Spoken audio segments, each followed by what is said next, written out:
So thank you, Ameil. And now we will hear from Chris Roberts as well. Thank you. Can you hear me okay?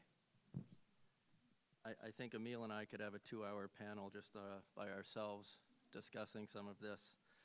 But what I'll start out with, I'll state the obvious, that MAC has a very diverse campus. And with this incredible diversity, it brings with it a demand for very specific cultural and religious food service requests. And this could be in the form of a concept within one of our units. It could be in the form of an entire standalone unit, such as a Bridges. It could be in the form of a small luncheon or a full-service banquet. And that presents a number of challenges for us. And we've worked very hard over the last couple of years. We've worked very closely with various groups, various organizations on campus, including PACBIC and McMaster, Hillel, to really bridge that cultural food service gap, which begs the question, why is there a cultural food service gap on campus? Now, the food service landscape, it's a very interesting industry, and it's always evolving and ever changing.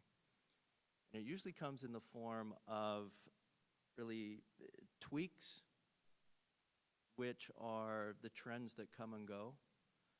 And it also comes in the form of every 10 years or so, you'll see a major shift in this industry. And that could be a singular product, or it could be an entire food service category line. And when that happens, it sends suppliers, manufacturers, and operators like ourselves absolutely scrambling to figure it out. So a great example of one of these, a major product shift is if we look back to sushi. And for the younger people in the room, you've probably been born and raised with sushi being readily available wherever you go. For some of the older folks in this room, we remember a time when this really weird product was coming out of Japan.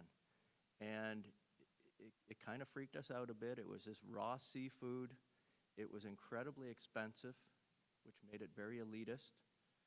But it started catching on. And in North America, people had to figure out really quickly, this is becoming a popular item. How do we manufacture this? How do we market this? How do we get this so generic that you can buy it in grocery stores, serve it to children, and the industry scrambled. But they came up with the solution, and they've made sushi very generic. They've built entire restaurant chains around this one little item. And I always think back to that time where this was just some crazy thing that we had heard of coming out of Japan. And today, if you go into Fortino's and the sushi isn't there, you have a meltdown because you can't get your sushi.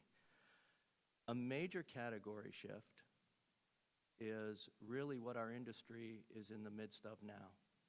And I'm referring to halal in this instance. And halal started out as a trend. It was a trend in North America. But it's now become, a permanent SKU in the food service business. And as the manufacturers are scrambling right now to alter their production facilities to facilitate the slaughter, the processing, the storage of halal meats, and the Canadian Food Inspection Agency, they are scrambling right now to put parameters and standardize halal requirements for certification. When this happens, a gap in supply and information happens. And that's where we kind of sit today. We're challenged, hospitality is challenged with consistent supply and quality. And I'm just referring to halal right now. We can apply this to many different things. But the consistent supply and quality, reliable certification standards, and obviously the cost of that product. So these are challenges. I say, again, we're talking about halal, but you can apply that to many different cultural foods that we try to implement here. And I think kosher is a great example of that as well. So Our challenge with cultural food justice, really, again, so look at consistent supply and quality. We cannot promote kosher food or halal foods if we're getting gaps in delivery or supply, of 4, 5, 6 weeks at a time. We can't carry that product. We can't promote that. We can't market that if we can't get it in the door consistently. We're very big on food standards here and food quality. We're very proud of our food quality reputation and our food safety. We've had many smaller companies come in with their halal products for sampling, and we just won't use them. The quality is not there.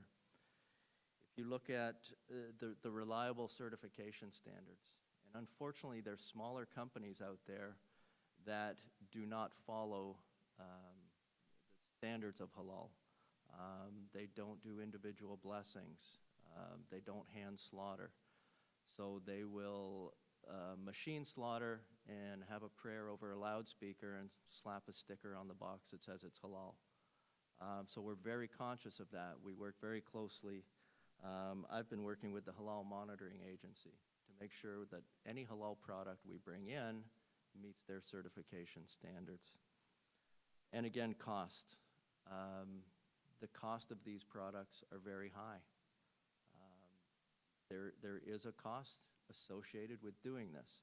We are a university department, and we're financially responsible to this university to run a good business.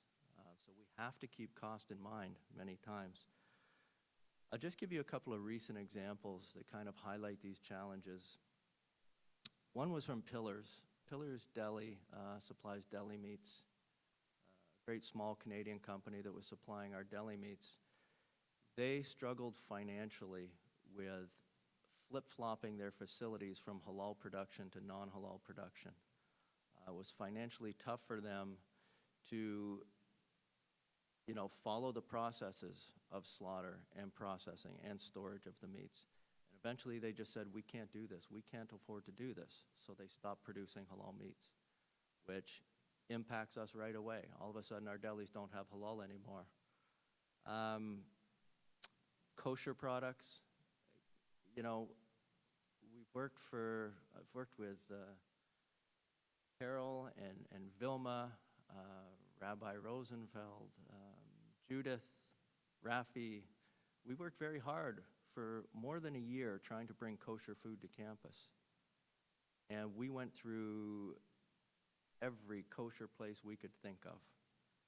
And we could not find anybody to give us prepackaged meals, sandwiches. It was more than a year. And finally we found Hermes Bakery in Toronto, who just happened to have a truck coming out to Hamilton every Tuesday and Friday and said they would deliver sandwiches and danishes for us. That was our only option after a year of searching for kosher food. So it's very difficult. And when that product comes in, it comes in at such a cost that we just put it on the shelf at the same cost that we bring it in for. So we're selling those products at cost. Halal is another one right now. We struggle with a consistent supply. Maple Leaf, Ameil, companies like that are scrambling right now to change their plans to provide this. Halal right now, we're working diligently to try and bring the price down on halal by getting together with different universities and buying groups to lower our costs by doing volume purchasing. But halal is about 27% right now more expensive than regular chicken for us. And if you'll notice that in any of our units that sell halal products, we are not upcharging for it. We absorb that 27% in order to be able to provide that service and the product. We're always open. I've been very open to discussions with any group on campus when it comes to cultural foods or anything else for that matter. We've made great progress in the last couple of years because we're open for discussions. And people are understanding more and more the challenges that we face. And it's not that we don't want to bring in product, it's that we really just want to work together to figure out how we overcome these challenges. So I'll leave it at that right now until the question and answers. Thank you.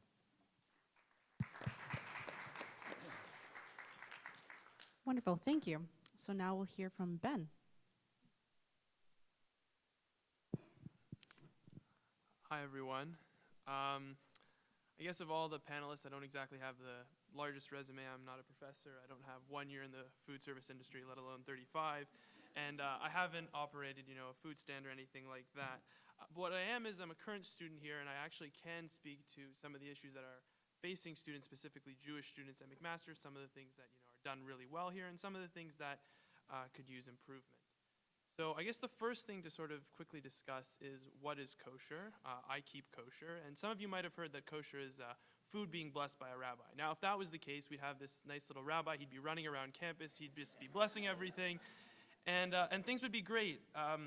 But if you haven't noticed, there is no rabbi running around campus and blessing everything, because that's not what kosher is. Kosher is a series of laws in the Bible and that are expounded in Jewish law that basically discuss what Jewish people can and cannot eat. And this deals with, for example, how animals should be slaughtered, what animals can be eaten, what combinations of food are and are not allowed. And saying all that, it sounds, I guess, very complex and very limiting. But in reality, most things are kosher. I'm sure you guys haven't noticed this. You don't read the packaging on all of your food that intensely, but there's a little OU or a COR on many foods, and that actually symbolizes that they're kosher.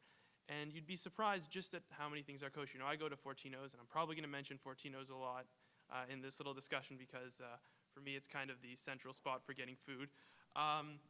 And most things, in the main part of the store have an OU, have a COR. They are kosher. You buy them, I buy them. There isn't really a distinction. So as much as I guess kosher is, maybe can be seen as maybe a limitation, as a challenge, it's actually not as hard as you might think. And the last thing I'll say about kosher is that kosher food isn't any different than regular food. I don't know if you guys have had the opportunity to come to McMaster Hillel's Interfaith Shabbat dinner. We do a Shabbat dinner every year where we try to bring in different student groups, professors, different people, to sort of see what that experience of a Shabbat is, what a Shabbat dinner is like, what kosher food is like. And if you try the chicken, you'll find that the chicken tasted like chicken, not like kosher chicken, because the chicken was just chicken and the rice was just rice. And so kosher food is just regular food. It just happens to meet the standards and the requirements that Jewish people have when it comes to their food. So in terms of what I guess we have at McMaster, what we're doing well with, the options that we have. First of all, we have, I'm the incoming president of Hillel, and Hillel is the Jewish organization at McMaster, the Jewish student organization. And we have bagel lunches, we have, like I just mentioned, we have Shabbat dinners, we have events where students can come together and eat kosher food on campus periodically. We also have the Chabad, which is an organization that around the world which tries to help Jewish people and Jewish students. They serve soups every now, daily during the week. They also do Shabbat dinners. And as Chris mentioned, we now, starting this year, have sandwiches and danishes that are served in the Student Center. And I'll mention, in the Student Center, there's all kinds of other things that are kosher. Chocolate bars, chips, fruit's kosher. All of these other things which, we can eat. There, of course, there's Fortino's, which has a lot of kosher food, and there's a kosher butcher in Hamilton. In other words, as a student at McMaster,